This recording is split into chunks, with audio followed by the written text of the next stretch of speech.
So let's do this real quick. If you can hear me and you can hear me loud and clear, I want you to put in the comment section right now where you are joining us from. Today is Friday and also serves as Eid al-Fitr. Okay, so we're wishing every one of the Muslim faithfuls a very happy celebration. If you can hear me and you can hear me loud and clear, I want you to comment in the comment section where you are joining us from. I can see Olufumbi Bami Bade. I can see you. You're welcome. Oyin Konsola Idowu is joining us from Paris. I can see you, Oyin Konsola. You're very much welcome. Bumi Nwobu is joining us from the United Kingdom. Olufumi Bami Bade is joining us from Toronto. I can see Onwuka Solomon, Godwin Ibiam, yes, Razak Lawal, welcome, welcome. If you're just joining us, I want you to put in the comment section where you are joining us from. Put in the comment section where you're joining us from. I can see you. I can see Chile Ezeoke. Chile Ezeoke, you're welcome. Yes, welcome everyone. I can see Chukwemeka Ipa. You're very much welcome. Bridget, you're welcome. Please let's hurry. Put in the comment section once again and let us know where you are joining us from. Today's session, like you know, is going to be very educative. It is going to be insightful, and yes, it will be a blessing for everyone. Arafalicious is joining us from the city of Lagos. Beautiful. I can see we are here and we are ready to get on board. You know one thing, if you can get your friend who is also an alumni in here to join this session right now, they need to be here because in the next few minutes, we're about to blow this place up with gainful insights from our very distinguished speaker for this month, Alumni Engagement. I always have it as a pleasure whenever I get the opportunity to be here once again to do this. I'm not just doing it alone, but doing it with my very good friend and colleague, the Arafat Hosseini, as we like to call her, Arafalicia. So I welcome everyone once again to our Alumni Community Engagement. And this month, we are looking at a very interesting topic.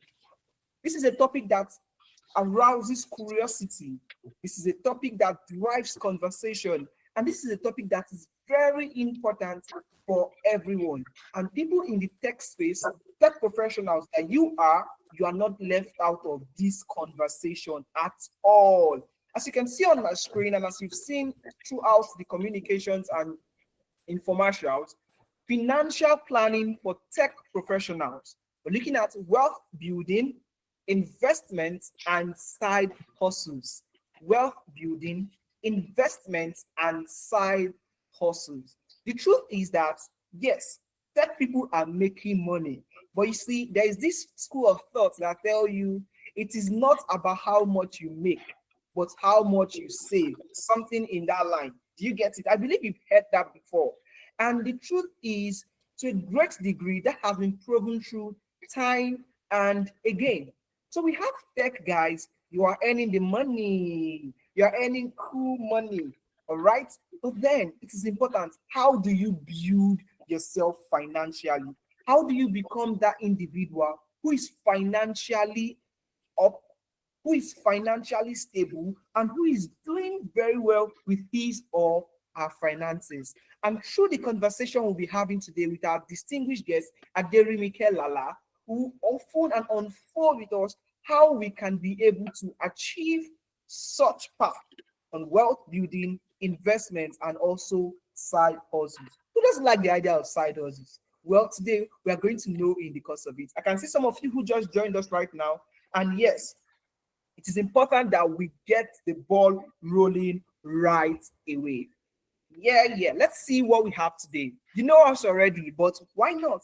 We will keep saying our stories. We'll keep telling our stories because if we don't, then who will? If we don't tell our stories, who will? We are 10 Analytics, your favorite educational technology company. And you know what we've been doing in the past 5 years since our establishment? We've been able to help over 2,000 people transition from the classroom into their first job in tech across the United Kingdom, the United States of America, Canada, Europe, and even Africa, and of course, Asia. We currently operate in 8 different programs ranging from data analytics, business analysis, data engineering, data science, financial analytics, HR analytics, Scrum, cybersecurity, and AI engineering. And our team of instructors are from leading global companies like Apple, Microsoft, McKinsey, Amazon, and they bring in their wealth of experience to help us maximize the best of our transition into tech, or even when we want to upskill into tech. That is who we are in 30 seconds, 10 analytics. Let's move on. The evening is still very promising, evening in my part of the world, perhaps afternoon in your side of the world, or late into the night from where you're joining currently. You can see myself and our beautiful host, Alpha, is here at the back end. She's our community manager at STEM Analytics with experience in both civic tech and educational technology. She has engaged and managed communities of over 1,000 members across various platforms. Alpha excel in fostering collaboration, driving engagement, creating meaningful connections, and ensuring members thrive in a supportive and dynamic environment. And myself, my name is Oluwaseyi Odebode, but I enjoy it best when people call me Significant Sheyi. I know I'm a significant man, and I strongly believe in that. I'm a corporate event host, and I'm an astute moderator, and I have the privilege of driving the conversation today. I've had the opportunity to do this for the past 4 years across various sectors, from academics to government to NGOs to educational technology, MSMEs, etc. And currently I work as a customer sales associate with skill set in sales, closing, and customer service. And it's my pleasure to do this with every one of us. Let's look at the question. We are about 5 minutes into the session, and there is something important. Why are we here? We've seen the first part where we've introduced ourselves, and now we're about to go into what is the icing on the cake, the reason why you are here, the reason why I am here. Our aim of today is about to be achieved. And so it's my pleasure to introduce our panelist who has been here before the scheduled time. She's no other than the very beautiful Aderimike Lala. Just look at her beautiful smile. And yes, she's a data analytics enthusiast and finance speaker with a master's degree in business analytics from the prestigious Ivy Business School. She is the founder of Wealth Savvy Gen Z, Wealth Savvy Gen Z, a platform dedicated to educating and empowering young people with practical financial knowledge. And Jeremica is passionate about lifelong learning, excellence, and driving impact through data. She combines technical expertise in tools like SQL, Python, Power BI, and Tableau with strong critical thinking, teamwork, and strategic problem-solving skills. Aderimike Lala's journey includes academic excellence, community involvement, and leadership, and she has earned accolades such as the Dean's Honor List and multiple case competitions win. Aderimike enjoys mentoring others and creating pathways for financial literacy and data-driven decision making and data-driven decision making. This is Aderimike, and she's excited. I must tell you that she's looking forward to having us this evening, and she's ready to pour from our wealth of knowledge. And I want us to do one thing: grab your knowledge bank and be ready to absorb as much as possible, because you can't have all of this in the next few minutes. So ladies and gentlemen, if our hands are not too busy and we are sure that we are here for this, let's put those hands together. Let's jam those hands together as we make welcome Aderimike Lala. Lala, please don't join here. Let's give you the rousing clap. We are sending you virtual applauses right here before we allow you unmute the microphone and speak. Please, let's put our hands together for Aderimike, even as she takes the microphone now. You're very much welcome, Aderimike. Thank you. Thank you so much, Shay. Like, that was a very well done introduction. I did not expect that, but thank you so much for having me. I really appreciate it. So will I be able to share my screen? Yes, please. Yes, you can go ahead Okay, to share your screen. I can do that. Okay, perfect.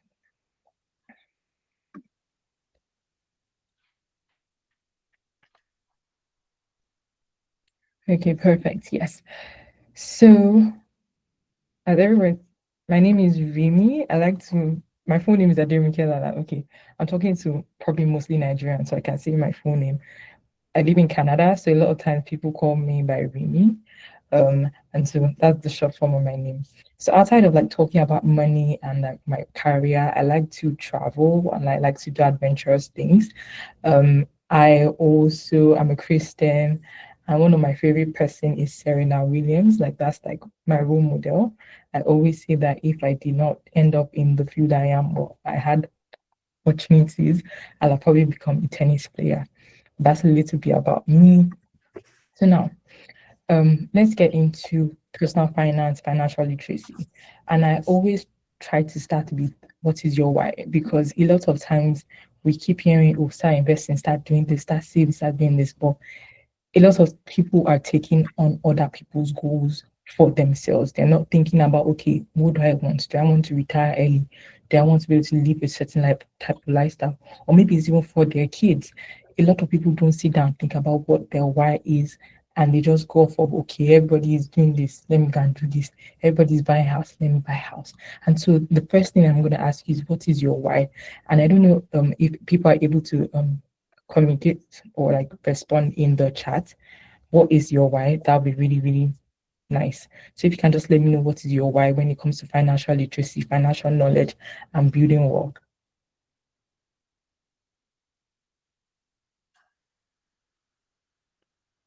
Anyone wants to say their why or comment it, whatever it is that you're comfortable with.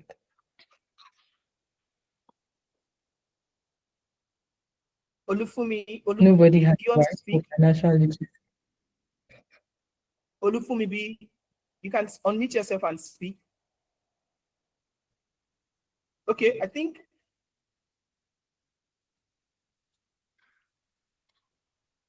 Sorry, I can't hear.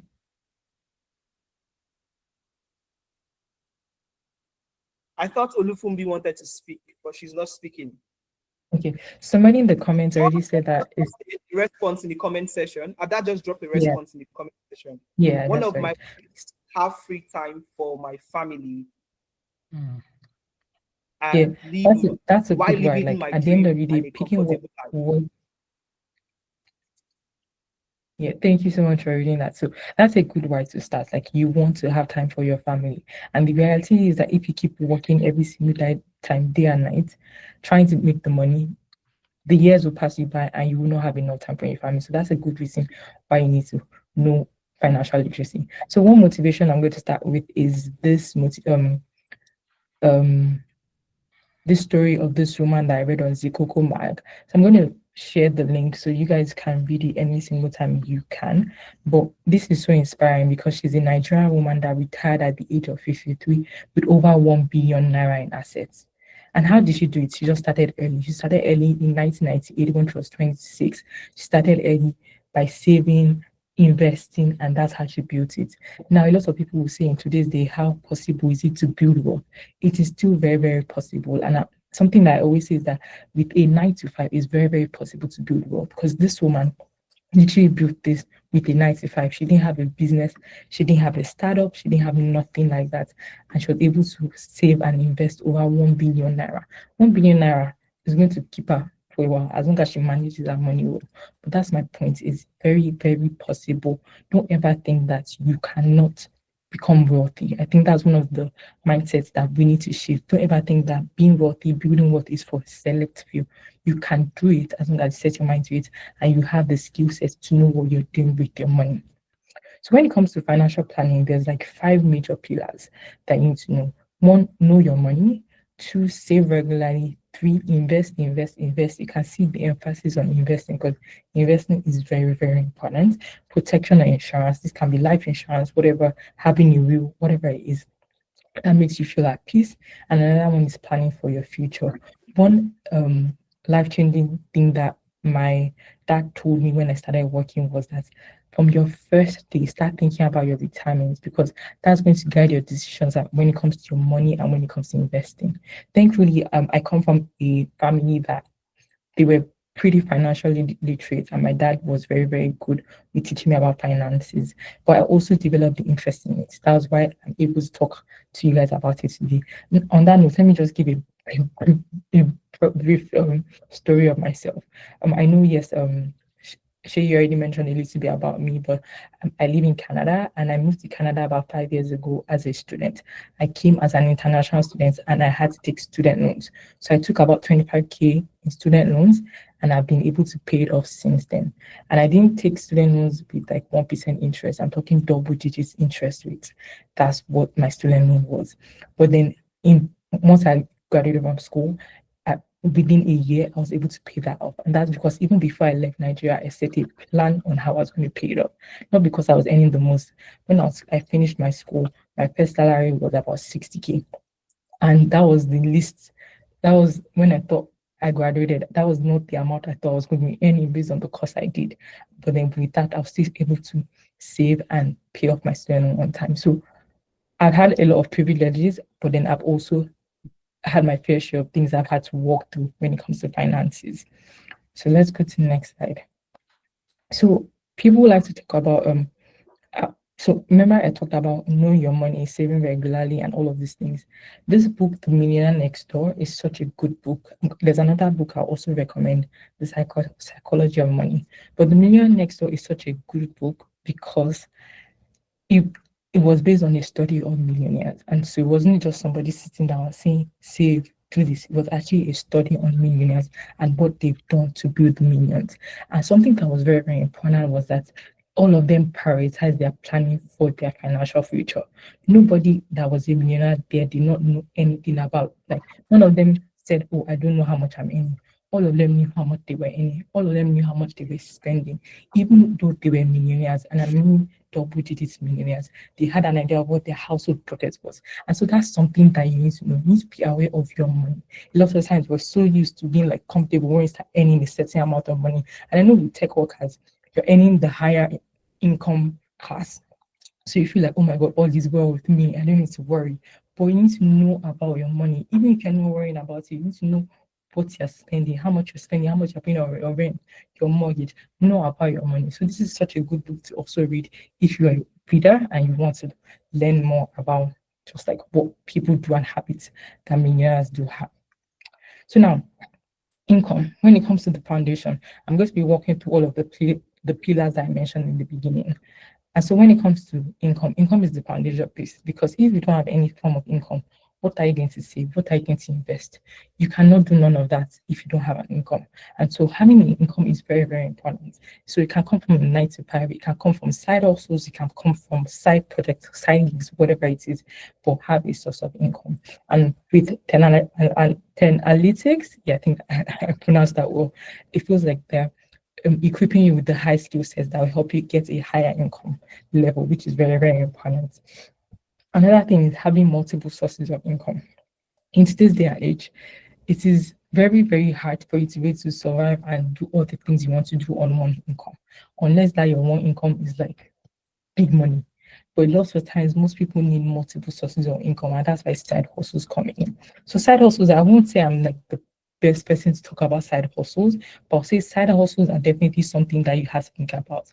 And the one rule of thumb I think about when it comes to side hustles is think about something that you enjoy that other people don't, and then it's going to solve a problem. So, for instance, for me, I like to talk about finance. I always used to do this when I was in undergrad, and but then I realized a lot of my friends were not talking. They didn't know a lot of things about money and financial literacy. And so I was like, okay, I'm going to start a blog. Thankfully, I was in the age and I started the blog and started talking about it on social media when content creation started to take off. And so with that, I'll be able to do the side hustle.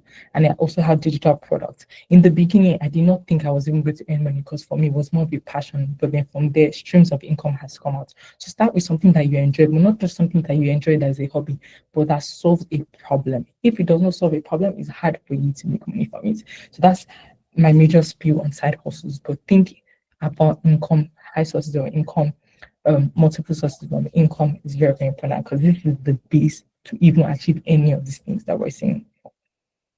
So the next thing now is now talking about the money mapping. So money mapping, I will just have full budgeting, but I know people don't like to hear budgets, but budget is still there. But basically, when it comes to knowing about your money, you need to be able to track your income, your expenses, and all of those things. And so if I asked you guys in the chat now, how many of you know specifically how much you're earning every single month?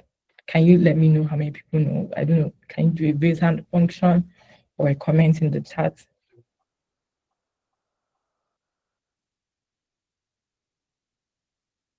Raise hand or comment. Are you here?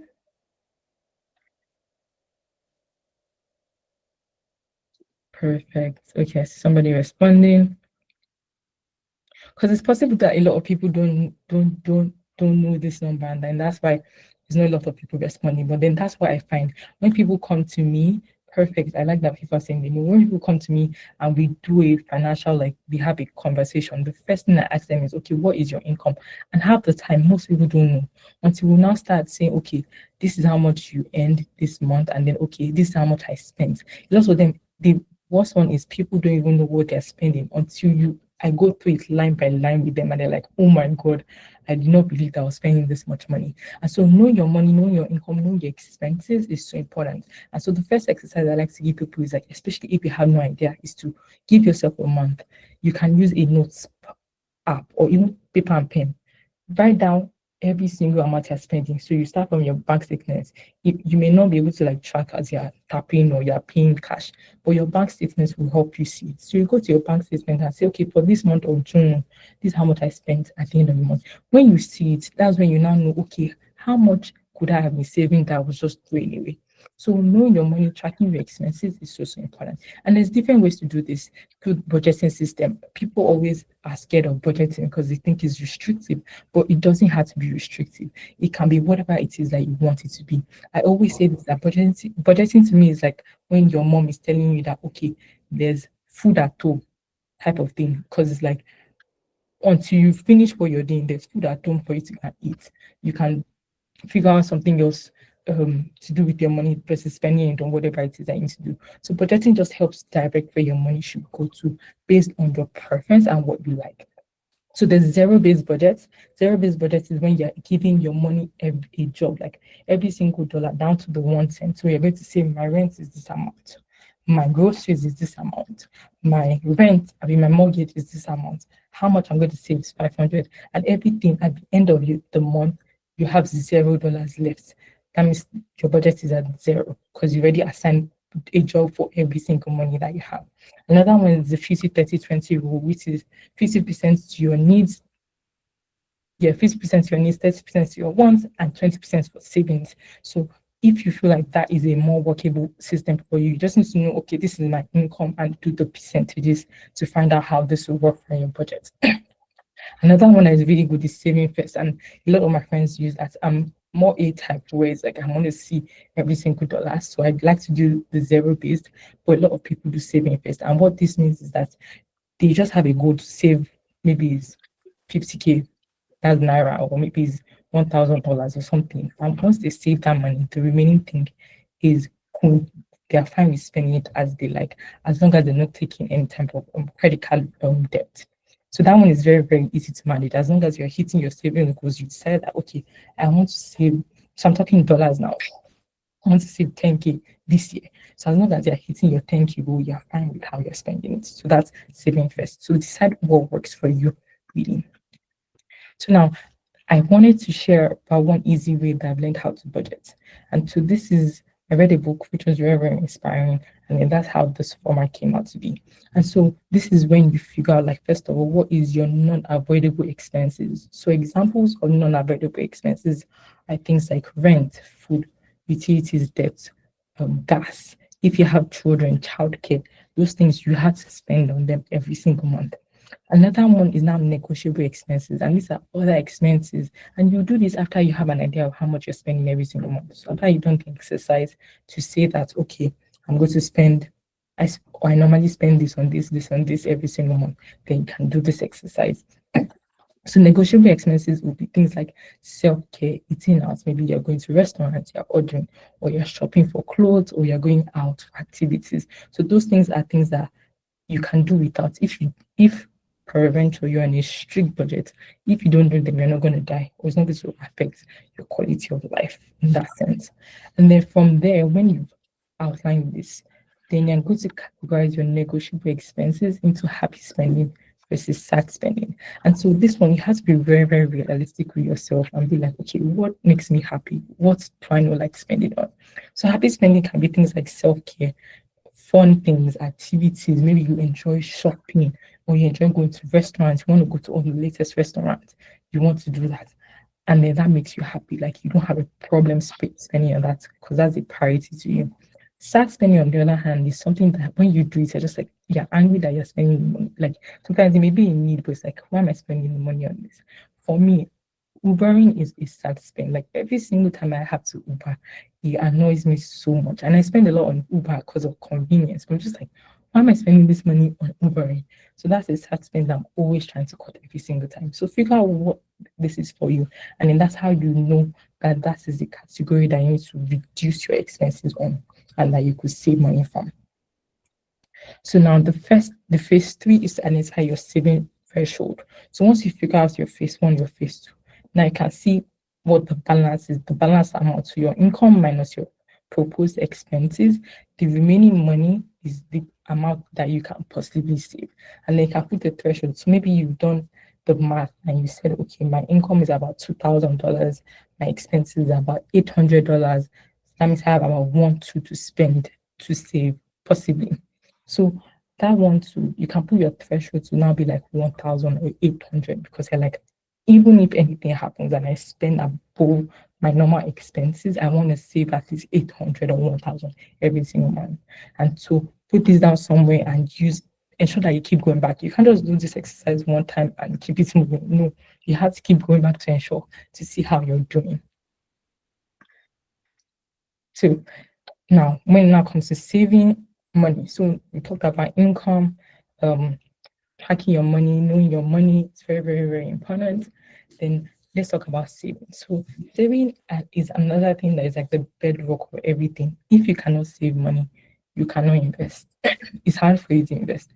And so saving should be like a habit. Like saving habit should be something that you're so used to that every single paycheck you always save. So I always say this, like no matter the amount that I earn, even since when I was in Nigeria, when I was earning NYC amount, I would always save something from it. And so saving money, no matter the little it is also always very, very important. And the reality is that there's only two ways to save more money. Either you increase your income or you decrease your expenses. Now, the first bet for most people is to try and say, let me decrease my expenses. But there's sometimes where you've decreased your expenses, there's no more way to decrease the expenses again. And so you have to think about how to increase your income. So you have to be thinking both ways. How can I decrease my expenses or how can I increase my income?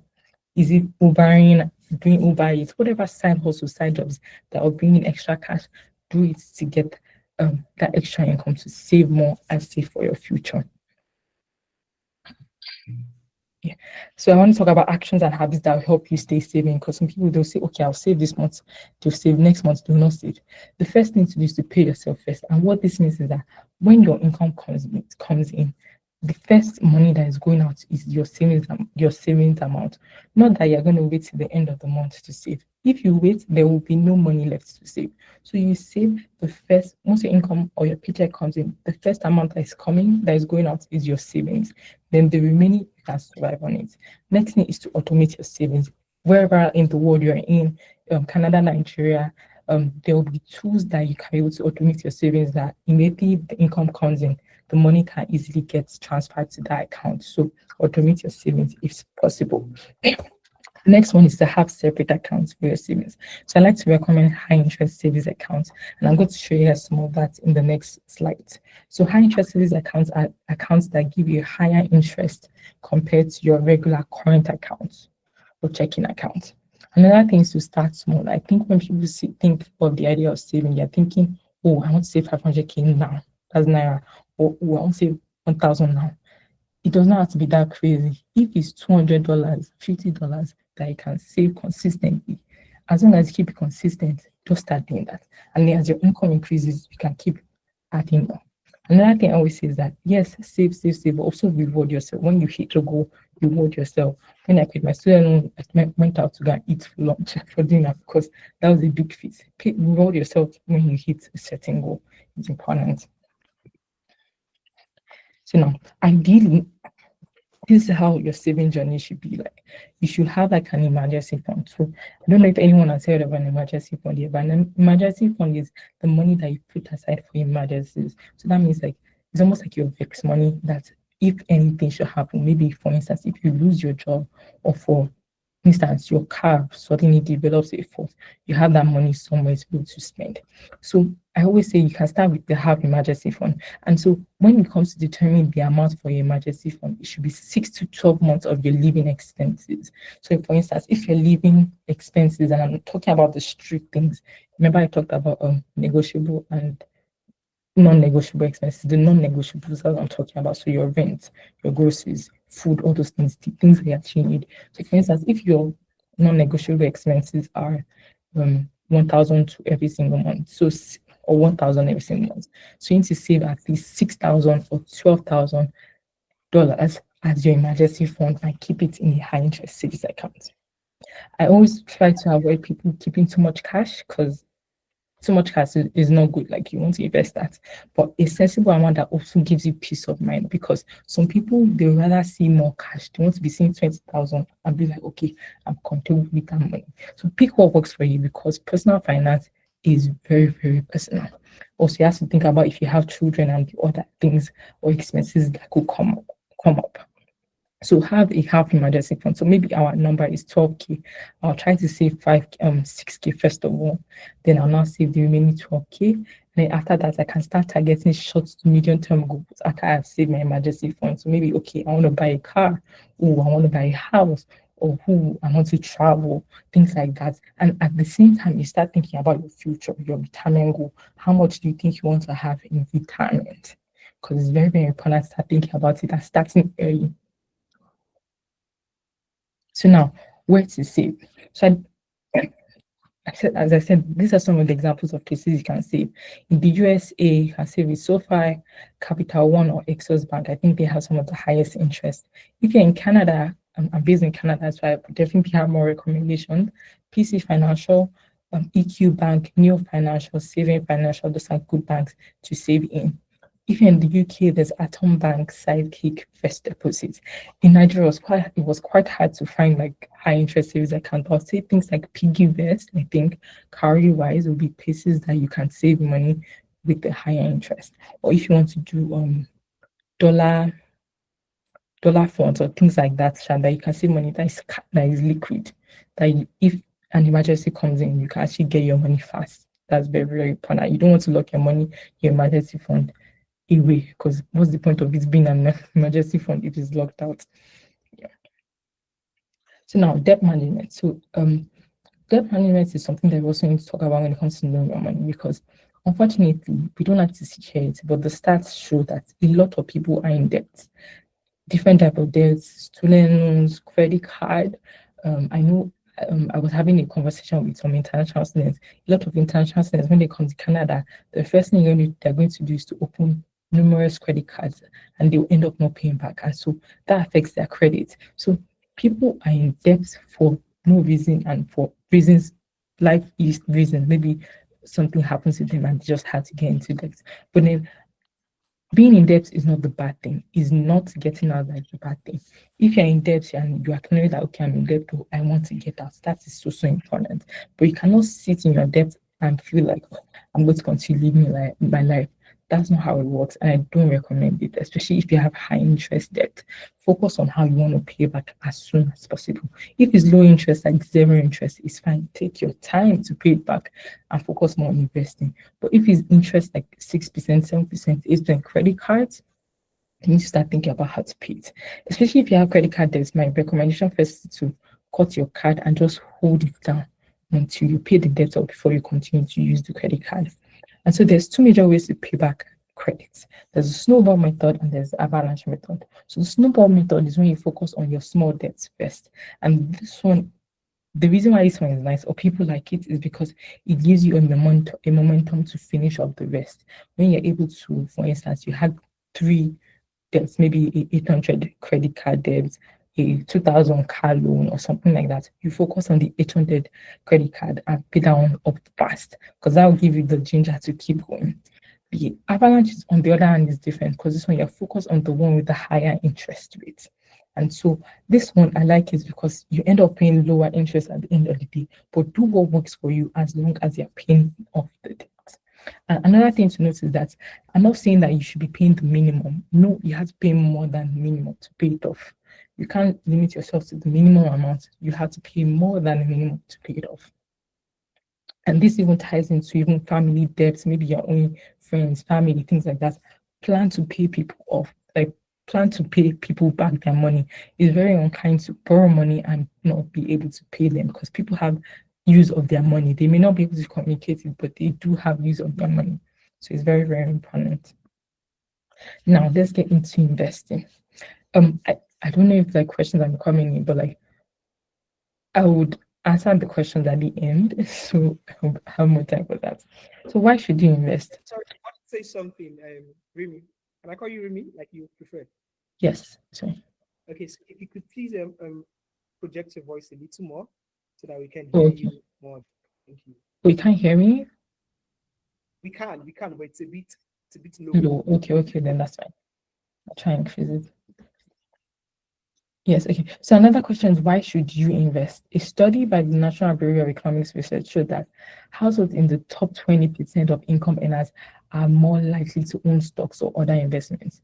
Meanwhile, only 30% of those in the bottom 20% are invested in stocks. This means that investing plays a big role in building wealth. Investing is that thing that's going to help you unlock your level of freedom. You can't keep saving the money, keeping it in the bank, putting it under your pillow and expect it to grow. Inflation is fighting for it. In the last couple of years, the amount of inflation that's affected everybody around the world, Nigeria, Canada, USA, everywhere, it has been crazy. So inflation will eat up your money if you do not do something about it. So now let's talk about investing. So investing, you can, and I'm talking broadly about investing in stock markets. So there's different types of investing. You can do real estate investing, stock markets, bond, ETF, mutual funds, alternative investing, things like Ajo. I wouldn't even say that one is investing, more like saving scheme. Like there's different ways that you can invest, but this I'm talking more about stock market investing. You can also do real estate investing if you have the cash for that. But when it comes to stock market investing, there's two ways to invest. There's self-directed investing, managed investing. Self-directed investing is when you're the one that picks up your stocks by yourself. So you pick the stocks that you want in your portfolio and may require some research to it. But it doesn't have to be crazy because nowadays there's things like ETFs, which I'll talk about. But the self-directed investing is definitely a good way to go. Another one is I find that people are like, I don't want to have to think about anything. I just want to be investing. So let the robots do it for me. So there's managed investing where like people would help build your portfolio for you, or even if it's AI or something, they'll build the portfolio for you and you just need to keep investing. And that now leads me to ETF investing. So ETF investing is a type of self-directed investing, and ETFs are exchange traded funds. So you can they interchange it between index funds or ETFs. But with ETFs, it's like a basket of stocks. And the way I would like to explain this is that, for instance, you can buy a stock, or maybe let me say MTN or GCB Bank. You can buy one company of that. But an ETF will be like an ETF that tracks, for instance, all the banks in Nigeria, where you have GTB, Wema, UBA, First Bank, Stanbic, all of them in one basket. So when you buy that ETF for one, you can buy shares of all those companies in them. So unfortunately, I don't really think the Nigerian market really has ETFs. As I checked, I only buy individual stocks through them. But then you can buy ETFs and invest in other markets like the US. And the US specifically, one of the biggest markets is definitely a market I recommend to you. Even if you're not in, if you're not, even if you're living in Nigeria, still try and invest in the US markets because that's where the market has done well over time. They have data to show that it will do well. So it's very, very important to invest in that market. And so I like to structure a ETF fund structure like this. So you can do a 4 to 5 fund ETF. And all the things I'm saying, they're very, very actionable. You don't need to overthink it. Just figure out, okay, what 4 ETFs do I want to pick? So I always say, first I'll start with the US market ETF because the US market is one of the biggest stock markets, and then they have this data to show how well the US market does. So pick a US market ETF one, pick a home base. So for me, it's Canada, so I could pick VCN, XIC, ZCN. Or if you're in Australia or UK, pick a home base that tracks, for instance, the UK market or the Australian market. You can literally use ChatGPT to figure out ETFs for you. You just say, okay, I'm looking for ETFs that track the UK market, and they will give it to you. Then you do your further research on it. Then pick one for international markets. So two actually, emerging markets and developed markets, excluding North America. So in terms like this, especially with, I don't know if you guys have watched the news with all the tariff news and all of those things, the US market was very volatile as well as the Canadian market. And the only people that really were kept saying were those that were properly diversified. So if you're properly diversified in the emerging markets and developing markets, you will have a count because your portfolio will not have dived down. Literally, even me, my portfolio has some losses, but like I was still up even with everything that was happening with the tariffs. And so emerging markets and developing markets, excluding North America, is another ETF that you need to pick. Then industry ETF. So now you can decide to go with this or not, or just stay with the US market, home base, and one emerging and one developing. And so the industry ETF is just something that you're interested in. So for instance, if it's AI, you can do an ETF there, or maybe it's manufacturing or fast moving goods, whatever it is, pick an ETF and make it work for you. So that's my 4 fund ETF structure that I always teach to even my clients. Everybody just do this and keep it moving. So now accounts to invest through. Ah, okay, yeah, and I did something for Nigeria. Okay, so now in some parts of the world, like Canada, the US, UK, not every country, we have tax advantage accounts. And these are the accounts I always recommend that you start investing with before you just open a non-tax advantage account. So if you're in Canada, there's TFSA, there's RSP, there's FHSC, there's RESP. All those are tax advantage accounts. And if you invest through them, you're able to save a lot of money in interest or taxes, basically. Then US, there's 401ks, both IRAs, traditional IRAs, and in the UK, there's the ISAs that you can use as tax advantage accounts. So whatever country you're in, you may have to do some research to figure out, like, do we have tax advantage accounts? Unfortunately, Nigeria does not have tax advantage accounts, so you just need to open a brokerage account with some of the ones I'm going to recommend here.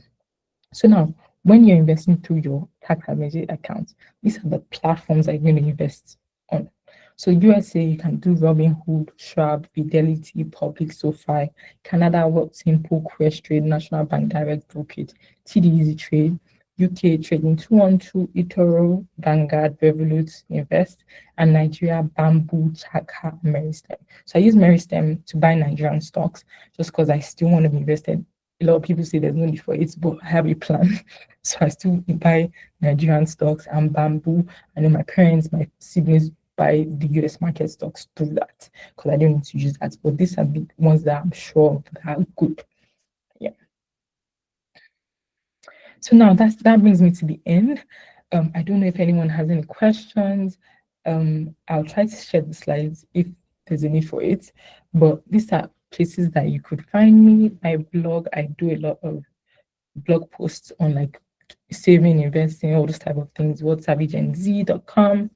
And then I also have budget trackers, and I also have a YouTube channel. I actually just dropped a beginner investing video today, and it's very, very good. So these are all the resources I have. And then books. I mentioned the Habits of Millionaire Next Door and Psychology of Money. Those are 2 books I really, really do recommend to read if you're trying to get on your financial literacy journey. They're really, really good books. But yes, let me know if there's any questions. I can see Jamal's hand raised up. Do you want to take Jamal?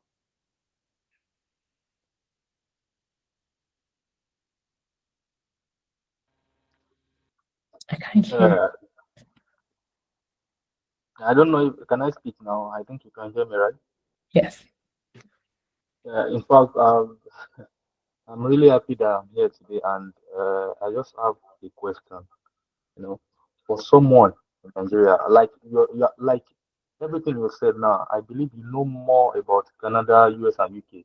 Even some of the Nigeria investment things we were given more like, and they are more like, and not you are not that specific about them. You are just shipping them Yeah, to because 600 I've pounds. not been in Nigeria in a while. Yeah, Yeah. you are just shipping them.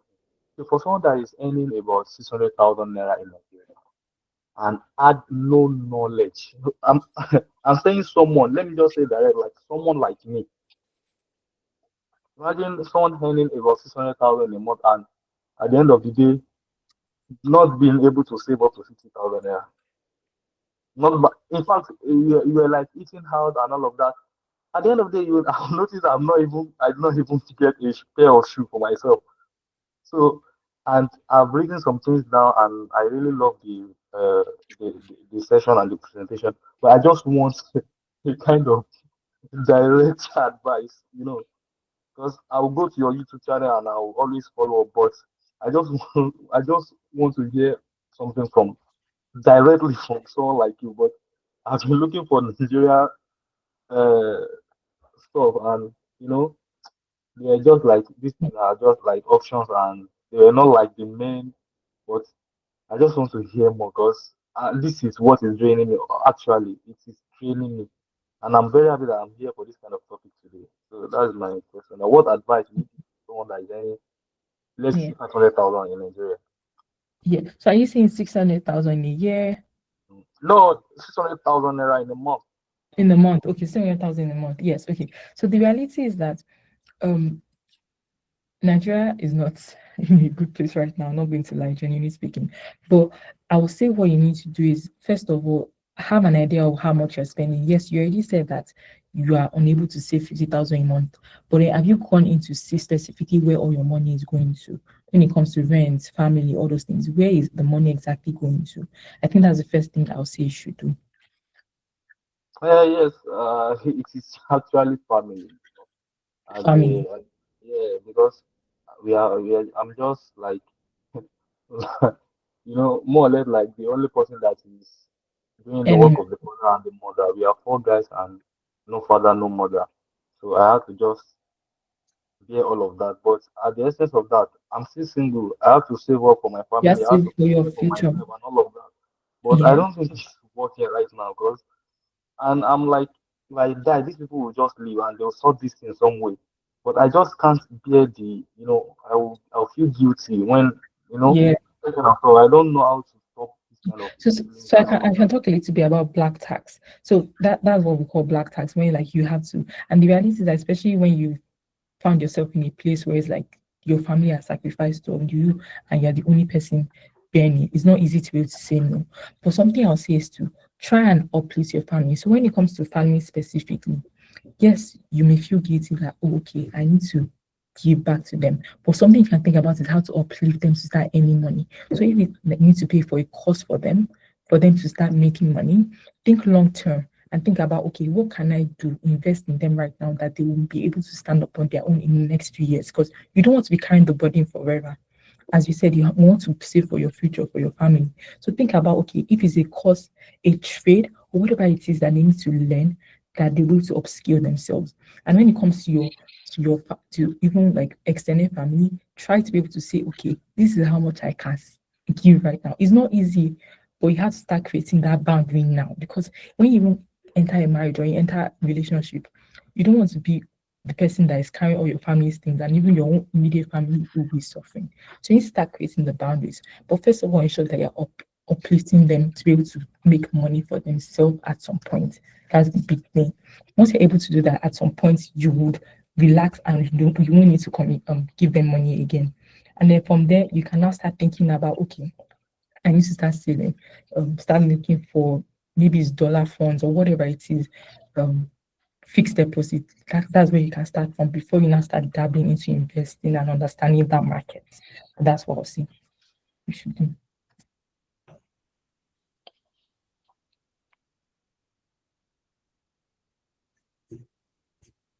Is there any other question?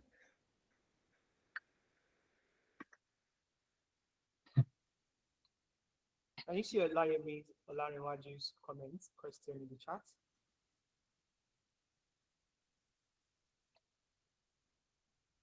Sorry. Do you want me to read it out, really?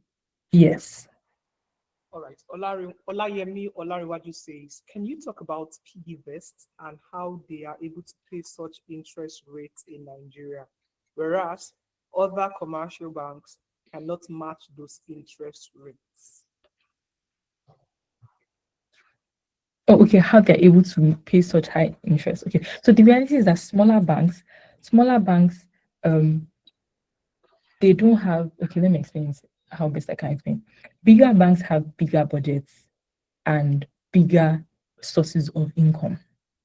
And so there's no motivation for them to give you guys higher interest because they're making money from a lot of places.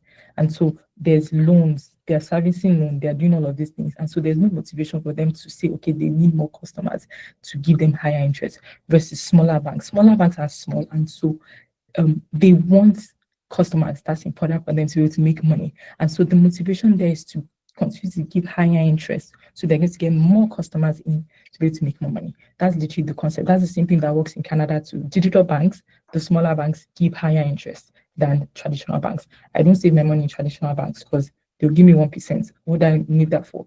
When I'll get 4% from the digital bank. As long as you can ensure that they are protected in the sense that there's insurance or something to show that they are accredited, it's fine for you to use the smaller banks because they have more motivation to give you a higher interest versus the bigger banks that are making money from other places.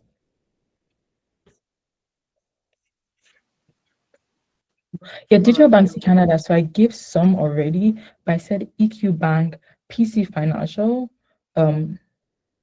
Neo Financial, Motive Financial, Otana Bank. Where was the slide? Yeah, so these are the ones that I see for. Yep, PC Bank. Yep, all of these ones. Saving Financial, those are all digital banks and get high interest from them. So PC Financial now is giving 3.1. EQ Bank, you can get up to 3.5%. New Financial, 2.5 or 3%. I can't remember. Saving 2.6.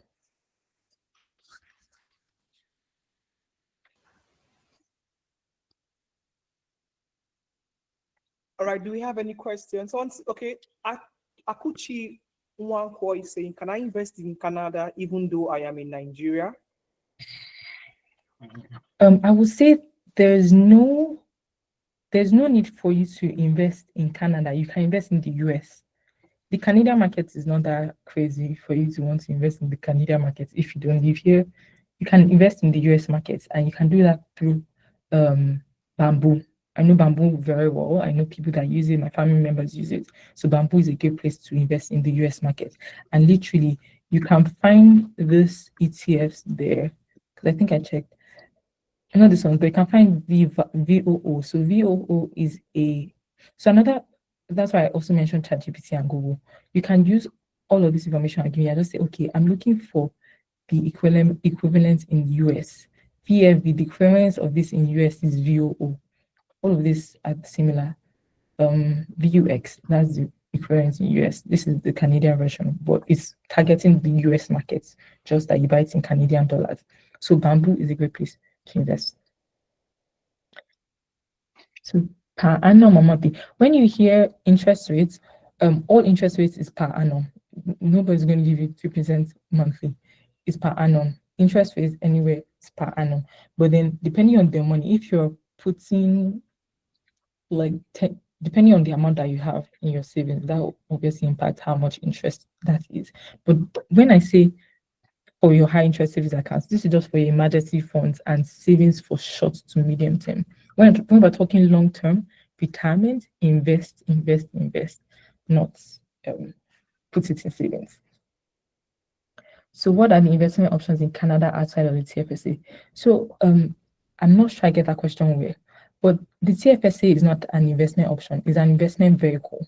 So other investment vehicles that you can use outside of the TFSA is the RSP, the FHSC and the RSP. So the TFSA is tax-free savings account, and that account means that all your interest and earnings on there is tax-free, even when you withdraw your money. RSP is retirement savings account. That one is more restrictive, and that means that when you put money there, it's hard to take it out unless you're buying a house or what else, or school, I think. FHSC is first home savings account, and as the name suggests, is for if you want to buy a house. And so the money that you put in there, the goal is that when you take it out, is that you are buying a house. RBSP is for if you have children and you want to invest for their future. So these are vehicles that you are going to invest money through them. What you're going to be investing in them is this ETFs, this equity, VFV, ZSP, XUU, VUN. That's what you're going to buy in them. And then, Mono, do you know if tax is paid if you have crypto business? So if you have crypto business, I don't know the location you mean, but I know that for sure if you sell your crypto in Canada, you will pay taxes on it. You get 85 to pay taxes on it. I don't know about any other place. Can you buy T-bills in Canada, and how much are the interest rates? I have not exported T-bills in Canada. The only time I bought T-bills was when I was in Nigeria. But for sure, you will be able to buy T-bills, but I'm not aware of the interest rates. Or maybe there's maybe more GICs, which is guaranteed investment certificate. I think that's it. Yeah, but I feel like they should have T-bills to sell too.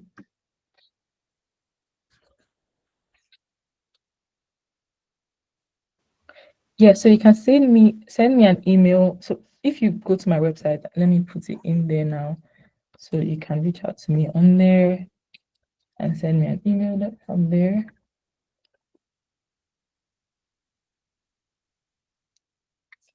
Yeah, and then you can access my social media too from there. I'm more active on Instagram for sure. So Instagram and then my email, the places that you can reach me. Yeah.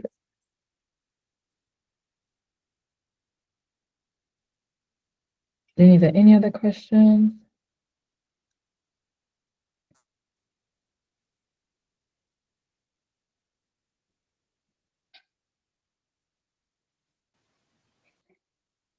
Right, do we have further questions for Remy? She's here. Let's throw up those questions.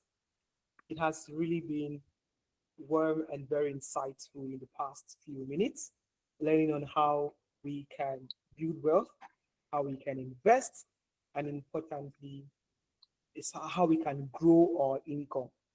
At the start, we mentioned that it is very important for people even in the tech space. And there's some things Rumi mentioned, talking about, oh, we believe now that the guys in tech really earn more. And one of the ways to save more is to earn more. So that has already been established. It's very important that you take proactive steps to ensure that you are master of your own finance. And the session was concise, however, very powerful. And she has been very kind to let us know that she will be giving us a slide. So Remy will get a slide from you and also share it across to everyone on the community so we can go through it. We can always read. Where necessary, we would always contact you. And thank you for putting out the details so that we can contact you. For Bridget, who mentioned that network kicked her off or disturbed you rather, be rest assured that we have this session recorded, and you will also get this recording alongside with Remy's slides so we can go through for thorough understanding and for us to get better. It's very important. But if you know you've had a very good time so far, I could see the questions coming in and coming in. I would like you to give some round of applause to Remy. Remy, please, let's put our hands together. Thank you. Let's put our hands together for her. It's been some precious time she has spent with us. Yes, all the way from Canada, the founder of Wealth Savvy Gen Z. When Remy said we can see her definitely on Instagram, I said, no wonder. You are really catering for Gen Z. Where else are we going to find you? TikTok. I'm on TikTok too, actually, but just not put a lot of time into TikTok these days. Yeah, I can understand. Thank you so much, Remy. We really appreciate the time, the energy, and the effort you have taken out of your busy schedule to be with us today. We really do appreciate that. And trust me, one thing about what we do here at Analytics is our guys know how to put to action the things they have learned. And we believe that we're going to put this into play and then become masters of our money, have ideas where our money is flowing to, and how we can multiply our money. Thank you so much. Lily. Thank you. Do you have any final word you want to give us before we continue the session and end this particular segment? Nothing really, but like just like take action, because that's another thing I find that a lot of people, they get all the knowledge, they hear it, but they don't take action to actually make a change. And if you don't make a change, you're just going to stay in the same position you're in. If you really want change for yourself, you have to take the action and have the audacity to go for what you want. And God bless everything. Yeah. Thank you. Take action, have the audacity, and go for what you want. Don't just be hearers, but be doers of everything you have heard. Thank you so much, Remy. It's been fantastic and some amazing minutes learning and listening from you. Thank you so much. So we're going to continue while Remy will drop off after such a wonderful session. We're going to continue for everyone. You know how we do it. It is always value upon value and immense value. And so right now, there's something very important we would like to share with every one of us. Two things, actually. And then this is the very first I would like you to see. You can see it on the screen. And that is because at the moment, there's a new cohort starting tomorrow. Tomorrow is Saturday, 7th of June. And for this cohort starting tomorrow, we've had several participants who are joining in. And importantly, we see the work some of you are doing already in bringing your friends, in recommending your colleagues and others to join the program. And that is why we're letting you know, for those who are aware and those who are not aware, that we have the referral program that's currently ongoing, which you can take advantage of. So you see, once you're able to successfully bring someone into the program, you get to earn $40, no longer dollars, but now $40, regardless of your location. You get to earn $40 when you refer someone into the program. So if you know someone who needs to get on board, I like telling people, who is that person you know should take advantage of this program as well?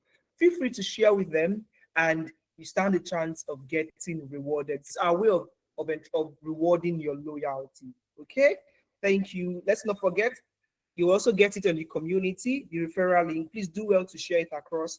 Your referee could join the June cohort starting tomorrow or the July cohort that will be starting sometimes next month. Now let's go to another important announcement, and that has to do with the interview preparatory session. We promised you this time and again, and it is the fact that our interview preparation session is very real. It is real. So you've got an interview and you need us on board. All you need to do is very simple. Log into your Google Classroom and go on to book an interview preparation. You click on the date, you book it, and then our employability expert will get to you to ensure that you are fully prepared for the interview. Now, remember, you have access to all of these things. Take advantage of them. You need to leverage this opportunity. Book an interview prep today. Book an interview prep today.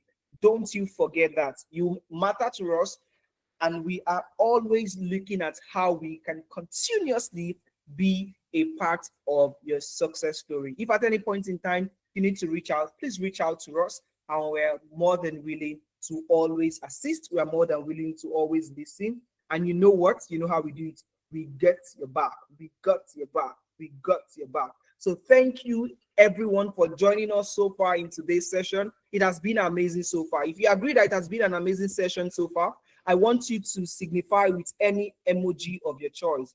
So just signify with any emoji of your choice if you agree it has been an amazing session so far. Just signify with any emoji of your choice. I can see Osayu Lucky. I can see Eyin Jolua. I can see it. Please just signify with any emoji of your choice if you agree that it has been an amazing session so far. Thank you. Thank you. I can see Ismail Shorunke. Thank you very much. I can see Dennis Ogon. Thank you very much. Who else also has had value for their time? It's been worthwhile. It's been worthwhile. It's been worthwhile. Chinonso Okpara, I can see you. I can see every one of you. You know, Tenalytics will always deliver. Like our founder would say, it always seems impossible until it is done. It always seems impossible until it is done. To this end, I can see you, Isioma Francis. To this end, I want to let us know that let's keep chattering ceilings, let's keep moving, let's keep becoming better, let's keep practicing, and let's continually do. Let's do. We get better by doing. It always seems impossible until it is done. My name is Significant Sheyi, and it has been my absolute honor to have moderated this session and have driven the conversation in the past 60 minutes. Thank you for your time. Value. We've got you even next month that we're looking at another alumni community engagement. So sit back, enjoy the rest of the day. It's still the Muslim celebration. So do well to take some time, enjoy the public holiday, be well. And we thank you for joining us, everyone. Please have a wonderful day, a wonderful evening, or a wonderful night, depending on where you are joining us. Politics. Bye for now. See you at the next month's session. Cheers.